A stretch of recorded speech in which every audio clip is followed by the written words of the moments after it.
بسم الله الرحمن الرحیم الصلاة والسلام علیک یا سیدی یا رسول الله وعلى آلک و اصحابک یا سیدی یا حبیب الله.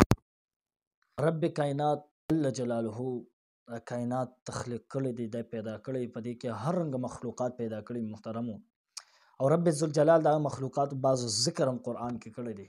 خو نن د یو داسې د رب ذوالجلال د تخلیق ذکر کو چې رب ذوالجلال هغه په یو ډیر ناشنا انداز سره پیدا کړی دی چې هغه دی د قرآن کې رب ذوالجلال د هغې ذکر کوي. افلا ینظرون الی الابل کیف خلقت، چې تاسو دې اوښ ته نه ګورئ چې دا ما څنګه د تخلیق کړی دی، دا مې پیدا کړی دی. عزیزانو، اوښ له الله جل جلاله دا طاقت او قوت ورکړی دی چې د باندې څومره بوج څومره وزن په د باندې پروت وي، په اسانتیا سره دی کېناستیم شي او په اسانتیا سره دی پاسېدیم شي. دا د خصوصیت دی. رب ذوالجلال د ملا پشت دومره کشاده او پلن پیدا کړي چې انسان په دې باندې خپل ځان له یو ارضي کور هم جوړولی شي، په هغې کې خپل ساز او سامان، خپل کپړې او دې په هغې سره نقل مکاني هم کولی شي، د یو ځای نه بل ځای ته بغیر د څه تکلیفه تېر شي. او دا اوښ چې دی ده ته په اسانتیا سره کینی او په اسانتیا سره ده ته پاسي. د پلاسپرانو نه چې کله تپوس وشو چې اوښ څه څیز دی، هغوی د ډېر سوچ او بچار نه دغه یو جواب ورکړو چې رب ذوالجلال دا اوښ پیدا کړی دی د یو اوږد سټ والا ځناور دی.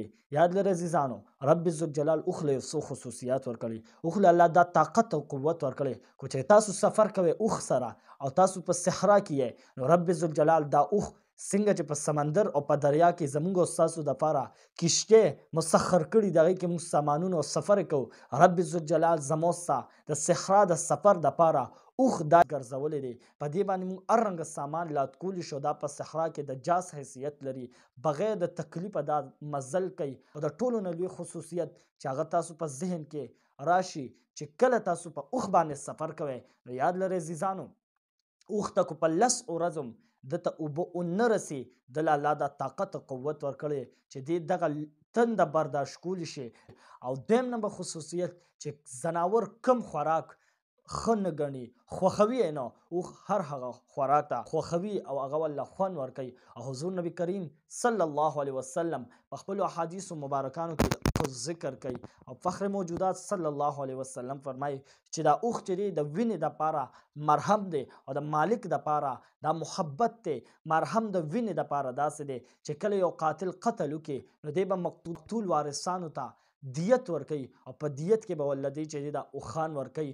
نو دا د قتل او غارت د زندګۍ دپاره یو سبب او ممکن دی چې دې قتل او غارت ختم شي او زندگی خلکو ته ملو شي. یو بچو طریقه ده، او وفادار د خپل مالک دی چې دی د خپل مالک سره وفاداری کوي. خو یاد لرئ عزیزانو چې څومره خصوصیات ډېر دي، هغومره د ده یو خصلت هم دی.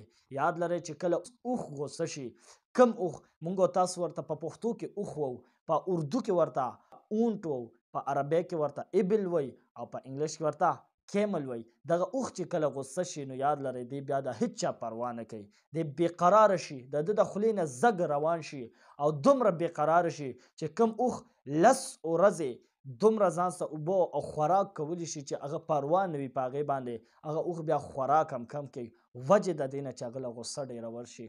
نو موږ او تاسو له رب ذوالجلال دومره ښایسته ښایسته مخلوقات پیدا کړي، صرف زموږ او ستاسو د فایدې دپاره. رب ذوالجلال د هغې قرآن کې هم ذکر کوي، هر څه زموږ ستا دپاره مسخر کړي دي، دې دپاره چې موږ د الله شکر ادا کړو.